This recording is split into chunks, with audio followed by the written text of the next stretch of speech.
नमस्कार मित्रों, मैं अविनाश रंजन गुप्ता आप सभी का अपने चैनल पर हार्दिक अभिनंदन करता हूं। आज हम 12वीं की पुस्तक आरोह भाग 2 के इस चैप्टर का आद्योपांत अध्ययन करने वाले हैं। आप इस वीडियो के अंत तक बने रहिए और आप पाइएगा कि ये चैप्टर, ये पाठ आपके दिमाग में बहुत अच्छे से बैठ गया है। इसमें शब्दार्थ, सार, इससे जुड़ी बहुत सारी बातें, प्रश्नोत्तर का अभ्यास सब कवर किया जाएगा। आप आ गए हैं मेरे कंप्यूटर की स्क्रीन पर और यहाँ हम महादेवी वर्मा की बहुत ही फेमस रचना भक्तिन का विस्तार से अध्ययन करने वाले हैं। भक्तिन पाठ का उद्देश्य, लर्निंग आउटकम्स, अर्थात इस पाठ को पढ़ने के बाद आप किन किन बिंदुओं से परिचित हो सकेंगे। सबसे पहले आप ग्रामीण महिला भक्तिन के बारे में जान सकेंगे। एक ऐसी महिला जो काम की तलाश में महादेवी वर्मा के पास आती है और महादेवी वर्मा उसके रूप, रंग, वेशभूषा को देखकर उसका नाम भक्तिन रख देती है। महादेवी वर्मा के आत्मीय स्वभाव के बारे में, महादेवी वर्मा बड़ी ही सुहृदयी महिला थी, विदुषी थी और इन्होंने केवल इंसानों की ही भावनाओं की कदर नहीं की। इन्होंने गाय, इन्होंने हिरण, इन्होंने गिल्लू अर्थात गिलहरी आदि प्राणियों की भी भावनाओं की अच्छी कदर की है। ये आत्मीय स्वभाव वाली महियशी महिला थी।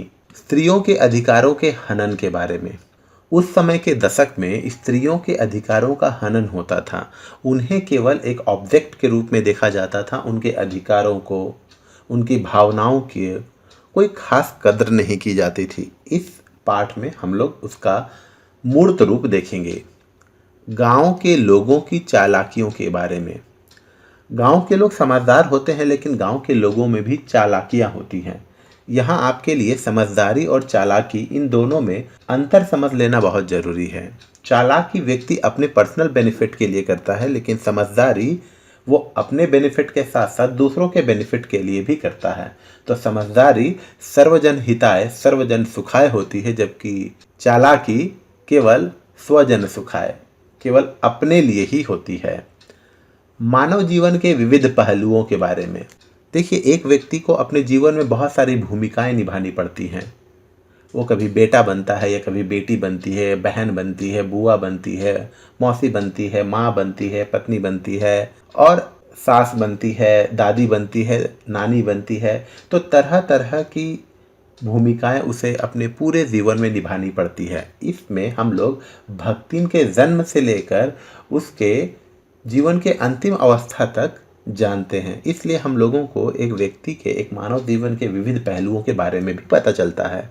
लेखिका परिचय, महादेवी वर्मा का जन्म सन 1907 फर्रुखाबाद उत्तर प्रदेश में हुआ था और इनका निधन 1987 इलाहाबाद में हुआ। इन्हें पद्म भूषण पुरस्कार से भी, ज्ञानपीठ पुरस्कार से भी सम्मानित किया जा चुका है और इनकी बहुत प्रमुख रचना है यामा काव्य संग्रह। इनकी बहुत ही प्रसिद्ध रचना है। भक्तिन पाठ के पात्र परिचय के बारे में अगर हम लोग देखेंगे तो इस पाठ में जो मुख्य कैरेक्टर है, मुख्य पात्र है, वो भक्तिन स्वयं ही है। इसका जन्म इलाहाबाद के झूसी गांव की प्रसिद्ध एक सूरमा की इकलौती बेटी है। मतलब झूसी गांव में इसका जन्म हुआ। किस परिवार में? एक ऐसे परिवार में जिसके मुखिया, जिसके पिता सूरमा अर्थात रेसलर थे और ये इकलौती बेटी थी। 5 वर्ष की आयु में ही इसका विवाह हो गया। सिर्फ 5 वर्ष की आयु में इसका विवाह हो गया और 9 वर्ष में इसका गौना हो गया था। विवाह और गौना क्या होता है? पुराने ज़माने में जब बाल विवाह होता था तो शादी तो हो जाती थी, लेकिन शादी के बाद लड़की अपने ससुराल ना जाकर अपने मायके में ही रहती थी, क्योंकि बाल विवाह हुआ था। उसके बाद एक और रस्म होती थी जिसे हम लोग गौना कहते थे। गौना हो जाने के बाद फिर वो लड़की अपने मायके में न रहकर ससुराल चली जाती थी। तो 5 वर्ष की उम्र में इसका विवाह हो गया और 9 वर्ष की उम्र में इसका गौना हो गया और गौने के बाद ये अपने ससुराल चली गई। विवाह के बाद इसकी 3 बेटियां हुई और 29 वर्ष की आयु में ही ये विधवा हो गई और वर्तमान में ये महादेवी वर्मा के पास कार्यरत है। वर्तमान कहने का मतलब आज के संदर्भ में नहीं, वर्तमान कहने का मतलब है इन सभी काम को निपटाकर वैधव्य जीवन व्यतीत करते हुए ये महादेवी वर्मा के पास कार्यरत है। इस पाठ के जो दूसरे पात्र हैं वो और कोई नहीं महादेवी वर्मा है। महादेवी वर्मा भक्तिन के सानिध्य में जब आती है, भक्तिन के चरित्र को देखती है, उसके व्यवहार को देखती है, उसके जीवन परिचय के बारे में जब वो जान पाती है तो उसे लगता है कि इसके जीवन परिचय को बहुत लोगों को जानना चाहिए। ये वृतांत बहुत लोगों के लिए सुखद हो सकता है। इसीलिए महादेवी वर्मा ने भक्तिन पर एक रचना रखी और उसका नाम ही भक्तिन रख दिया। तो इनके यहाँ ही भक्तिन काम की तलाश में आई थी और वर्तमान यह स्थान जहाँ भक्तिन काम की तलाश में आई थी और काम कर रही थी वो प्रयाग महिला विद्यापीठ डिग्री कॉलेज प्रयागराज के नाम से जानी जाती है। गौण पात्र, गौण पात्र अर्थात वे पात्र जो केवल नाम के लिए आए हैं, इनका कोई खास किरदार नहीं है। इसमें भक्तिन के रिश्तेदार हैं, विमाता अर्थात स्टेप मदर, सास ससुर, 3 बेटियां, दामाद, पति, ये सब गौण पात्र हैं। अब आते हैं हम लोग पाठ के सार पर। ये आपको भी बहुत अच्छे से पता होगा कि ये चैप्टर काफ़ी लंबा है और जो भी छात्र इस चैप्टर को पढ़ते हैं तो थोड़ी देर बाद ही बोर हो जाते हैं, क्योंकि इसमें केवल एक ही महिला के बारे में बताया गया है जिसमें बच्चों की कोई खास रुचि रहती नहीं है। दूसरी बात ये हो गई कि आजकल के छात्रों को थोड़ा मनोरंजन वाले स्टोरीज पढ़ने में मज़ा आता है, जो थोड़ा इसमें कम नज़र आता है और ये बहुत पहले की भी कहानी है, इसीलिए आज के बच्चों के साथ इस कहानी का तालमेल ठीक नहीं बैठ पाता। चूँकि ये हमारे सिलेबस में है तो हमें इसे पढ़ना ही पड़ेगा। तो आपको क्या करना है, मैं इस पाठ का सार पढ़ रहा हूँ, आप इस पाठ के सार को ध्यान से सुनिए, अपनी आंखें बंद कीजिए, इस स्टोरी को अपने जहन में बैठाइए ताकि परीक्षा में अगर कोई भी सवाल आपसे पूछा जाए तो आप बहुत ही अच्छे से उन प्रश्नों का उत्तर लिख सके। तो पाठ का सार कुछ इस प्रकार है। महादेवी वर्मा जी द्वारा लिखित भक्तिन एक संस्मरणात्मक रेखा चित्र है। संस्मरणात्मक रेखा चित्र अर्थात रेखा चित्र, सबसे पहले मैं बता देता हूँ, ये साहित्य की एक विधा है, लेखन का एक स्टाइल है। जैसे कहानी एक स्टाइल है, नाटक एक स्टाइल है, एकांकिक एक स्टाइल है, वैसे ही रेखा चित्र एक स्टाइल है जिसमें किसी व्यक्ति के बारे में लिखा जाता है और ये संस्मरणात्मक है, अर्थात स्मृति के आधार पर, यादों के आधार पर जो लिखा गया है वो संस्मरणात्मक रेखा चित्र है। इसमें इन्होंने अपनी सेविका के बारे में लिखा है। भक्तिन छोटे कद व दुबले शरीर वाली वृद्ध महिला है। लेखिका ने उसकी तुलना अंजनी पुत्र हनुमान से की है जो बिना थके दिन रात काम करती है। वह लेखिका के पास जब पहली बार नौकरी के लिए आई तो अपना नाम लक्ष्मी बताया, लेकिन यह भी प्रार्थना की कि उसे लक्ष्मी नाम से ना पुकारा जाए। लक्ष्मी के गले में कंठी माला देखकर लेखिका ने उसका नाम भक्तिन रख दिया। अब यहाँ सवाल ये उठता है कि लक्ष्मी भक्तिन का असली नाम, उसने ऐसी बात क्यों कही कि उसे उसके असली नाम से ना पुकारा जाए। परीक्षा में यह सवाल अधिकतर पूछ लिया जाता है। याद रखिए, लक्ष्मी अर्थात धन और वैभव की देवी, लेकिन भक्तिन के पास धन और वैभव का हमेशा अभाव बना रहा और यही कारण था कि उसे लगता है कि वो अपने नाम के विरोधाभास के साथ चल रही है, इसीलिए उसे अपना नाम पसंद नहीं आता था। नाम लक्ष्मी और काम करे सेविका का, तो ये असंगत लगता था। इसीलिए भक्तिन ने ये रिक्वेस्ट किया, ये प्रार्थना की कि उसे उसके असली नाम से ना पुकारा जाए। तो महादेवी वर्मा ने उसकी वेशभूषा रंग रूप को देखकर उसका नाम रख दिया भक्तिन और उस दिन से लक्ष्मी भक्तिन के नाम से जाने लगी। महादेवी वर्मा जी ने भक्तिन के जीवन को 4 परिच्छेदों में बांटा है। 4 परिच्छेदों अर्थात 4 इनिंग्स। नॉर्मली एक लाइफ में 2 इनिंग्स होते हैं, लेकिन यहाँ महादेवी वर्मा ने भक्तिन के जीवन को 4 परिच्छेदों में बांटा है। इन 4 परिच्छेदों का ज्ञान ही आपको इस पाठ के सार से रूबरू करवा देगा। पहला परिच्छेद, फर्स्ट इनिंग्स। इसमें उसके माता पिता व विवाह तक का वर्णन है, अर्थात उसके माता पिता और उसकी शादी तक का वर्णन है। पहले परिच्छेद में वह इलाहाबाद के झूसी गांव में एक अहीर अहीर अर्थात ग्वाला यादव की एक इकलौती बेटी थी। सौतेली माता के दबाव में 5 वर्ष की आयु में उसका विवाह हंडिया ग्राम के एक गोपालक वही ग्वाला से हुई और उसी विमाता ने उसका गौना 9 वर्ष की आयु में करवा दिया। कुछ वर्षों बाद जब लक्ष्मी के पिता की मृत्यु हो गई तो यह समाचार विमाता ने देर से पहुंचाया और लक्ष्मी की सास ने भी बिना लक्ष्मी को बताए मायका भेज दिया। वापस लौटने पर लक्ष्मी ने सास को खरी खोटी सुनाई, पति के ऊपर गहने फेंक फेंक कर अपना दुख व्यक्त किया। अब देखिए यहाँ पर विमाता ने एक चाल चली। अगर वो मरणासन स्थिति की जानकारी लक्ष्मी अर्थात भक्तिन को दे देती और वो उसके पिता की मृत्यु से पहले ही अगर उसके पास पहुंच जाती तो शायद उसके पिता अपनी कुछ संपत्ति भक्तिन के नाम कर देते। इसीलिए संपत्ति को बचाने के लालच में चक्कर में उसने अपनी सौतेली बेटी को अपने पति की मृत्यु का समाचार मृत्यु के बाद दिया और सास ने भी उसे बिना कुछ बताए इसलिए भेज दिया कि कहीं वो यहीं रोना धोना ना शुरू कर दे। दूसरा परिच्छेद भक्तिन के जीवन का दूसरा भाग भी दुखद ही रहा। उसने एक के बाद एक फिर एक इस तरह 3 कन्याओं को जन्म दिया। ऐसे में सास और जिठानियों ने उसकी उपेक्षा की क्योंकि दोनों जिठानियों ने बेटों को जन्म दिया था। उनके बेटों को दूध मलाई खाने को मिलता, वहीं भक्तिन की बेटियां गुड़ की डली चने बाजरे की घुघरी चबाती। लक्ष्मी और उसके पति दोनों बड़े मेहनती थे। मिलकर काम करना शुरू किया तो घर में संपन्नता आ गई। अपनी बड़ी बेटी का विवाह उन्होंने धूमधाम से किया, लेकिन 29 साल की उम्र में ही भक्तिन विधवा हो गई। परिवार वालों ने संपत्ति के लालच में उसका दूसरा विवाह करवाना चाहा, पर भक्तिन ने साफ मना कर दिया। केस कटवाकर और गले में कंठी माला धारण करके अपने दृढ़ संकल्प का सबूत भी दे दिया। किसी प्रकार भक्तिन ने अपने दोनों बेटियों के हाथ पीले किए और बड़े दामाद को घर जमाई बना लिया। तो यहाँ पर हम लोगों ने देखा गांव के लोगों की चालाकियों के बारे में।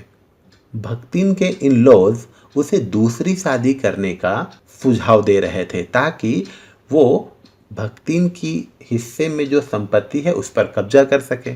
दूसरी बात यहाँ पर पुरुष प्रधान मानसिकता का भी पता चलता है क्योंकि भक्तिन की 3 बेटियां हुई इसलिए उसे घर के काम करने पड़े। उसकी बेटियों को भी काम करने पड़ते थे जबकि जिठानियों के बेटे दूध मलाई खाते थे। तीसरा परिच्छेद थर्ड इनिंग्स भक्तिन के जीवन के तीसरे परिच्छेद में भी दुख और त्रासदी का ही प्राबल्य रहा। बड़ी बेटी विधवा हो गई। जेठ के बड़े बेटे ने संपत्ति की लालच में अपने तीतरबाज साले से उसका विवाह करवाना चाहा तो बहन ने उसे नापसंद कर दिया। उस समय तो बात टल गई, पर कुछ दिनों बाद भक्तिन के घर में न रहने पर वह तीतरबाज युवक भक्तिन के बेटी के कमरे में घुस आया और उसके समर्थक गांव वालों को बुला लाए। पंचायत ने कलयुग का हवाला देते हुए दोनों का विवाह कराने का आदेश दिया। इच्छा न होते हुए भी भक्तिन को उसे दामाद और उसकी बेटी को उसे अपना पति मानना पड़ा। दामाद दिन भर तीतर लड़ाता, तीतर अर्थात मुर्गे। इस तरह घर में विपन्नता आने लगी। विपन्नता अर्थात आर्थिक संकट आने लगा। पारिवारिक कलह में गाय भैंस खेती बाड़ी सब झुलस गए। एक बार लगान न दे पाने के कारण जमींदार ने भक्तिन को दिन भर कड़ी धूप में खड़ा करवा दिया। भक्तिन इस अपमान को सह ना पाई और शहर जाकर लेखिका के घर में सेविका का काम करने लगी। यहाँ पर भी हम लोगों ने देखा कि पुरुष प्रधान मानसिकता का पता चलता है। भक्तिन की बेटी को वो लड़का पसंद नहीं था, लेकिन फिर भी षड्यंत्र के तहत उसे उस लड़के से शादी करने पर मजबूर किया गया बिना उसकी इच्छा के। तो यहाँ पर हम लोग देख सकते हैं कि कैसे पुरुष प्रधान स्त्रियों की भावनाओं को, स्त्रियों की इच्छाओं को दमित कर देता है। चौथा परिच्छेद और ये अंतिम परिच्छेद है। भक्तिन के जीवन के चौथे परिच्छेद में वह घुटी हुई चांद, अर्थात घुटी हुई चांद कहने का मतलब हुआ वो सिर के केस मुड़वा चुकी थी, उसे कहते हैं घुटी हुई चांद। मैली धोती, यहाँ धोती कहने का मतलब पुरुष जो धोती पहनते हैं वो नहीं। उत्तर प्रदेश खास करके आगरा और इलाहाबाद में धोती का मतलब होता है साड़ी। तो मैली धोती अर्थात गंदी साड़ी, गले में कंठी पहने, कंठी उसने इसलिए धारण कर ली थी ताकि अब वो वैधव्य जीवन ही बिताएगी। लेखिका के यहाँ पहुंचती है। लेखिका के पूछने पर कि तुम क्या क्या कर सकती हो, तो उसने बता दिया कि वह रोटी बनाना, दाल भात बनाना, छौंक लगाना सब कुछ जानती है। उसके बनाए खाने को खाकर लेखिका का स्वास्थ्य दिन ब दिन गिरने लगा, क्योंकि लेखिका को देहाती खाना खाने की आदत नहीं थी। लेखिका के समझाने के बावजूद वह अपने आप को बदलने का प्रयास कभी भी नहीं करती थी, बल्कि वह अपने अनुसार दूसरों को बदल लेना चाहती थी।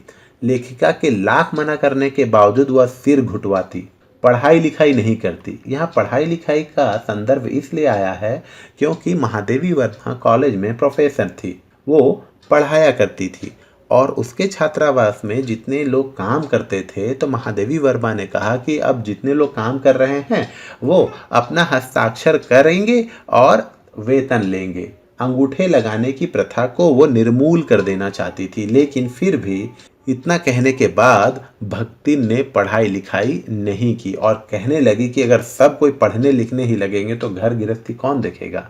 इस तरीके से वह सब सिचुएशन को अपने अनुरूप कर लेना चाहती थी। वह हमेशा यही कोशिश में रहती थी कि कैसे लेखिका के सारे कामों को पूरा करने में उसकी मदद करे। लेखिका की जब भी कोई पुस्तक प्रकाशित होती तो वह बहुत प्रसन्न होती। वह अपनी मालकिन या लेखिका को छोड़कर कहीं नहीं जाना चाहती थी। युद्ध के समय में भी भक्तिन की बेटी दामाद जब उसे लेने आए तो वह लेखिका को अकेले छोड़कर जाने को तैयार नहीं हुई। यहाँ सवाल उठता है कि युद्ध के समय, कौन से युद्ध के समय? ये बात हो रही है द्वितीय विश्व युद्ध के समय। वह तो लेखिका के साथ जेल तक जाने को तैयार हो गई थी। लेखिका के परिजनों के साथ उसका व्यवहार बहुत कुशल था। लेखिका भी उसे बहुत मानती थी, उसकी सेवा की सराहना करती है और उसके चौथे परिच्छेद को पूरा नहीं करना चाहती। यहाँ चौथे परिच्छेद को पूरा नहीं करने का तात्पर्य यह है कि चौथा परिच्छेद अंतिम परिच्छेद है। अगर महादेवी वर्मा चौथे परिच्छेद को पूर्ण कर देती है, अर्थात उसके मृत्यु तक की कहानी को यहाँ लिख देती है, तो वो उससे बिछड़ जाएगी। हम लोग भी भक्तिन से बिछड़ जाएंगे, हमारे मन में दुख के कुछ भाव आ जाएंगे। इसीलिए महादेवी वर्मा ना हमें दुखी करना चाहती थी ना खुद को, इसीलिए वो भक्तिन के चौथे परिच्छेद को पूरा नहीं करती है। अब हम लोग आते हैं पाठ के आधार बिंदु पर। भक्तिन का नौकरी की तलाश में लेखिका के पास आना। ये तो आपको पता है कि इस कहानी की शुरुआत कैसे होती है। भक्तिन नौकरी की तलाश में लेखिका के पास आती है, अपनी सारी बातें बताती है, ये भी कहती है कि मुझे मेरे असली नाम से ना पुकारा जाए। भक्तिन के रूप रंग वेशभूषा को देखकर वो उसका नाम भक्तिन रख देती है और उसके बाद उसके जीवन के चौथे परिच्छेद की शुरुआत हो जाती है। लेखिका द्वारा भक्तिन के जीवन का 4 परिच्छेदों में बंटना। जी हाँ, लेखिका जब भक्तिन के सानिध्य में आती है, भक्तिन से रूबरू होती है, उससे बातचीत करती है, उसकी कहानी जानती है, तो ये उसे बड़ा ही विचित्र लगता है कि एक महिला कितनी संघर्ष कर रही है। और ये केवल एक महिला की बात नहीं है, बल्कि ऐसे लाखों करोड़ों महिलाएं होंगी जो इतना संघर्षमय जीवन बिता रही हैं। इसीलिए इन महिलाओं के संघर्ष को इन्होंने भक्तिन के जीवन के साथ जोड़ा है और इस कहानी का उद्देश्य भी यह है कि देखिए स्त्रियों के साथ कितनी नाइंसाफ़ी होती है और इसका केवल एक ही उपाय है, शिक्षा। स्त्रियों को शिक्षा जरूर मिलनी चाहिए। अगर स्त्रियों को शिक्षा से वंचित रखा जा रहा है तो ये स्त्रियों की जिम्मेदारी है या स्त्रियों का अधिकार है कि वो शिक्षा पाने के लिए आवाज़ उठाए। भक्तिन की पवित्रता, रसोई, व्यवहारिकता और जिद, ये भक्तिन के कुछ चारित्रिक विशेषताएं हैं। पवित्रता का वो बड़ा ध्यान रखती है।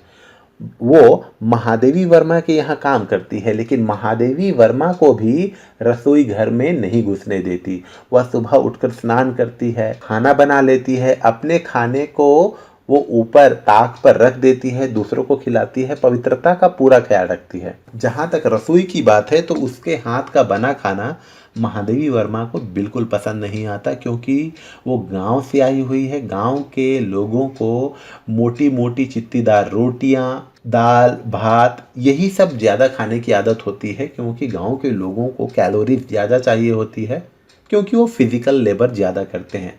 शहर के लोगों के साथ ऐसा नहीं है, उनका मेंटल लेबर ज़्यादा होता है। उन्हें कुछ कम कैलोरी वाला खाना है और स्वादिष्ट खाना है। लेकिन भक्तिन ऐसा ही खाना बनाती रही और महादेवी वर्मा के कहने के बाद भी वो अपने रसोई में कुछ खास सुधार नहीं लाती।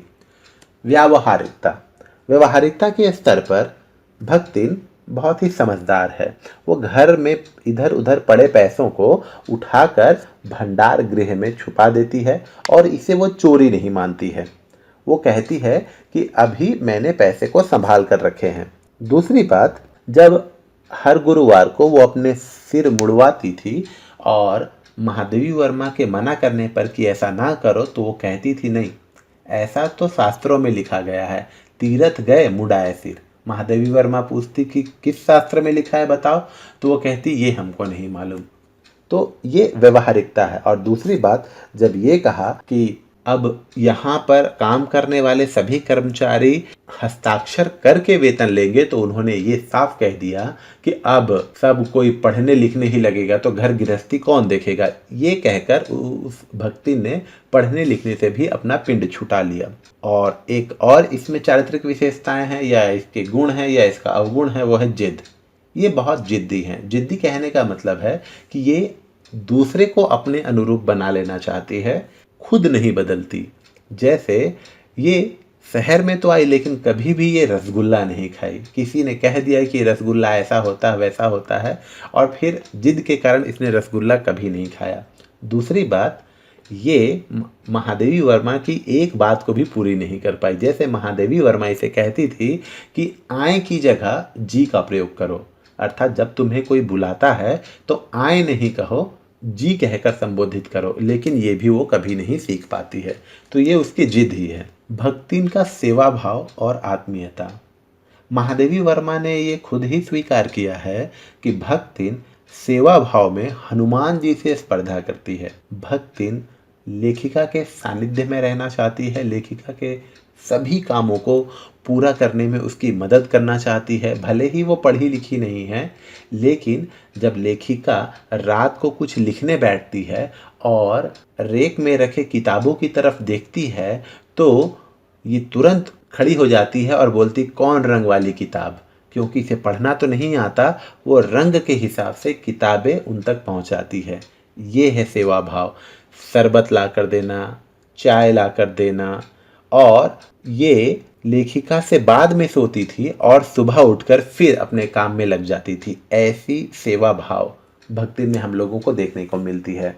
पहाड़ी यात्राओं में, जैसे ये कभी अमरनाथ गई या कभी केदारनाथ गई यात्रा में, तो पहाड़ी यात्रा में ये खुद आगे रहती थी ताकि कोई भी विपत्ति आए तो पहले मुझ पर आए। तो इस तरीके का सेवा भाव हम लोगों को भक्तिन में देखने को मिलता है। और आत्मीयता तो इतनी की पूछिए मत। भक्तिन को जेल जाने से बड़ा डर लगता है, लेकिन जब छात्रावास की लड़कियों ने कहा कि लेखिका या महादेवी वर्मा स्वाधीनता संग्राम में भाग ले रही हैं, हो सकता है तो उन्हें जेल जाना हो, तो ये भी जेल जाने को तैयार हो गई। सोचिए, भक्तिन की आत्मीयता का ये प्रमाण है, जो जेल से इतना डरती थी लेकिन फिर भी महादेवी वर्मा के साथ जेल जाना चाहती है और वहाँ पर रहकर उसकी सेवा करना चाहती है। हालांकि ये बचपना है, अबोधता का प्रमाण है, लेकिन फिर भी देखिए आत्मीयता की पराकाष्ठा को ये छूती है। भक्तिन का अभिमान। देखिए, भक्तिन अपने मालकिन, अपनी लेखिका पर बड़ा गर्व करती है। उसका मानना है कि उनकी मालकिन या वो लेखिका जो काम करती है वैसा काम और कोई नहीं कर सकता।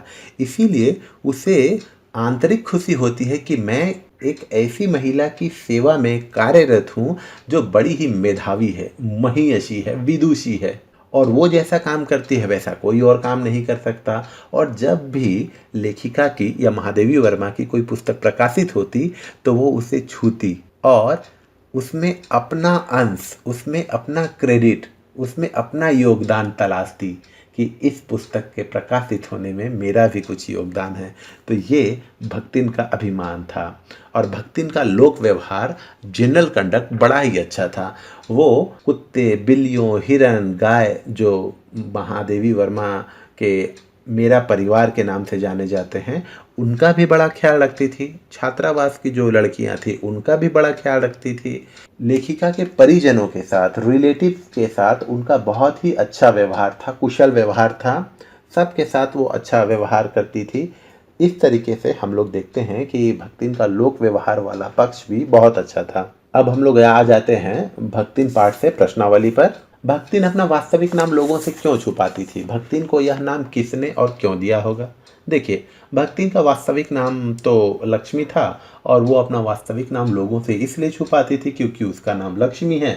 लक्ष्मी अर्थात धन, दौलत, वैभव की देवी। लेकिन इसके पास इन तीनों का सदा से अभाव रहा और अभी जो काम कर रही है वो सेविका का। तो लक्ष्मी नाम और काम सेविका का, ये असंगत है, इसीलिए वो ये नाम छुपाती थी। भक्तिन को ये नाम डेफिनेटली उसके माता पिता ने दिया होगा, क्योंकि उन्हें लगा होगा कि उनके घर में बेटी पैदा हुई है जो लक्ष्मी का स्वरूप है और उसके आने से घर धन धान्य से परिपूर्ण हो जाएगा। इसीलिए भक्तिन के माता पिता ने उसे ये नाम दिया होगा। 2 कन्या रत्न पैदा करने पर भक्तिन पुत्र महिमा में अंधी अपनी जिठानियों द्वारा घृणा व उपेक्षा की शिकार बनी। ऐसी घटनाओं से ही अक्सर यह धारणा चलती है कि स्त्री ही स्त्री की दुश्मन होती है। क्या आप इससे सहमत हैं? देखिए, इसमें से मैं सहमत हूँ भी और सहमत नहीं भी हूँ।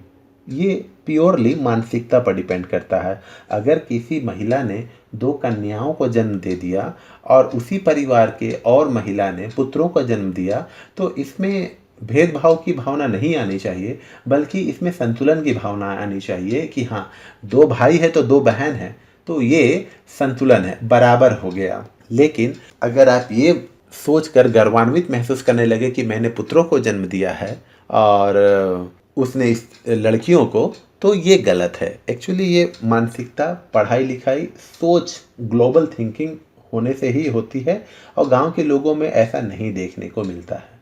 तो यहाँ ये कह देना कि स्त्री ही स्त्री की दुश्मन होती है, इससे भी मैं इसलिए सहमत नहीं हूँ क्योंकि अगर स्त्री ही स्त्री की दुश्मन होती तो महादेवी वर्मा भी स्त्री थी और उसने उन्होंने भक्तिन को शरण दी, भक्तिन के दुख को समझा, भक्तिन पर रचना लिखी। ये कैसे संभव है? तो कुछ हद तक तो मैं सहमत हूँ, क्योंकि जिनका मेंटल लेवल उतना उन्नत नहीं होता है वो तो जलन करती ही, उनमें तो जलन की भावना होती ही है। भक्तिन अच्छी है यह कहना कठिन होगा क्योंकि उसमें दुर्गुणों का अभाव नहीं। लेखिका ने ऐसा क्यों कहा? देखिए, लेखिका ने ऐसा इसलिए कहा क्योंकि उसमें कुछ दुर्गुण तो है, कुछ नहीं, कुछ ज़्यादा ही दुर्गुण है। जैसे इधर उधर पड़े पैसे को भंडार घर में छिपा देना, जिसे वो चोरी नहीं मानती है, ठीक है, और वो तर्क करने लगती है। दूसरा, अगर लेखिका किसी बात पर क्रोधित हो जाती है तो झूठ मूठ की बात इधर उधर कह देती है और उसका मानना है कि झूठ कहकर भी अगर मालकिन या लेखिका प्रसन्न रहती है तो यही सही है। लेखिका के मना करने के बाद भी वो सिर मुड़वाती है, तो लेखिका को लगता है कि मैं इतनी पढ़ी लिखी इसे समझा रही हूँ और ये समझ नहीं रही है, तो ये भी एक दुर्गुण है। ये अपने आप को बदलना नहीं चाहती, दूसरे को बदल देना चाहती है अपने रूप, ये भी उसका एक दुर्गुण है। पढ़ाई लिखाई नहीं करना, ये भी एक दुर्गुण है। खाना बनाने की पद्धति में सुधार ना लाना, ये भी एक दुर्गुण है। तो इसीलिए लेखिका ने कहा है कि भक्तिन में दुर्गुण तो है। भक्तिन की बेटी पर पंचायत द्वारा जबरन पति थोपा जाना एक दुर्घटना भर नहीं बल्कि विवाह के संदर्भ में स्त्री के मानवाधिकार, इसकी स्वतंत्रता को कुचलते रहने की सदियों से चली आ रही सामाजिक परंपरा का प्रतीक है। कैसे? मैंने पहले ही बताया कि 1950-60 के दशक में स्त्रियों को कोई खास अधिकार नहीं दिया जाता था। स्त्रियों को केवल एक वस्तु के रूप में देखा जाता था। 100% तो नहीं, लेकिन अधिकांश अंशों में ऐसा होता था। यहाँ पर भी हम लोग देखते हैं कि पुरुष प्रधान जो समाज है वो भक्तिन की बेटी से ये पूछता ही नहीं है कि ये क्या सही है, जबकि वो युवक जब उसके कमरे से निकला तो उसके थोबड़े का नक्शा बिगड़ चुका था। भक्तिन की बेटी ने उसकी भरपूर कुटाई की थी, लेकिन ये भी पंचायतों को नहीं दिखा। तो ये अंधी पंचायत, पुरुष प्रधान पंचायत अपने द्वारा लिए गए फैसले को भक्तिन की बेटी पर थोप देता है, जिससे उसके मानवाधिकार ह्यूमन राइट्स विभाग करे या ना करे, उसका हनन होता है और ये प्रथा चली आ रही है। इसे केवल शिक्षा और प्रशासन के सही नियम ही सुधार सकते हैं। भक्तिन द्वारा शास्त्र के प्रश्न को सुविधा से सुलझा लेने का क्या उदाहरण लेखिका ने दिया है? ये बहुत ही आसान है। देखिए, प्रत्येक गुरुवार को जब वो अपना सिर घुटवाती थी या सिर मुड़वाती थी तो उससे बोला जाता था कि ऐसा मत करो। लेखिका मना करती थी, लेकिन वो कहती थी कि नहीं नहीं, तीरथ गए मुड़ाए सिर, अर्थात ऐसा तो होना ही चाहिए। वैधव्य जीवन जो व्यतीत करते हैं उनका सिर मुड़ा ही रहना चाहिए, उनके सिर पर बाल नहीं होने चाहिए। तो ये बात मना करने पर भी लेखिका के भक्तिन नहीं मानती थी। तो ये है भक्तिन शास्त्र के प्रश्न को सुविधा से सुलझा लेती थी। भक्तिन के आ जाने से महादेवी अधिक देहाती कैसे हो गई? देखिए, भक्तिन के आ जाने से महादेवी को जो खाना खाना पड़ रहा था वो देहाती लेवल का था। जैसे मोटी मोटी चित्तीदार रोटियां और फिर मट्ठा, ये सब खाना पीना पड़ रहा था, जो कि मतलब महादेवी वर्मा के अनुरूप नहीं था। दूसरा, बाजरे और तिल वाले पुए खाने पड़ रहे थे, ज्वार के भुने हुए भुट्टे, खिचड़ी, ये सब खाना पड़ रहा था, लपसी, ये सब खाना पड़ रहा था। तो ये इन सब चीज़ों की महादेवी वर्मा को आदत नहीं थी, लेकिन फिर भी वो खा रही थी। इस वजह से यहाँ कहा गया है कि भक्तिन के आ जाने से महादेवी अधिक देहाती हो गई। इसके बाद इस पाठ के कुछ स्मरणीय बिंदु दिए गए हैं। अगर आपने इन स्मरणीय बिंदु को अच्छे से देख लिया तो ये पाठ आपके जहन में बहुत अच्छे से बैठ जाएगा और इसके बाद अगर इस पाठ से कुछ भी सवाल आपसे किया जाता है तो आप उन सवाल का जवाब बहुत ही अच्छे से, बहुत ही गहराई से दे सकेंगे। तो इसका अध्ययन एक बार आप कर लीजिएगा।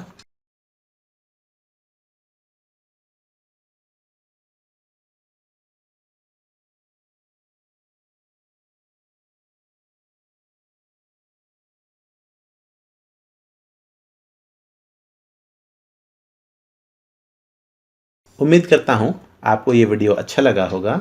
आप डिस्क्रिप्शन में दिए गए 2 लिंक को क्लिक करके इस पाठ का टेक्स्ट और इस पाठ का सॉल्यूशन पा सकते हैं। धन्यवाद।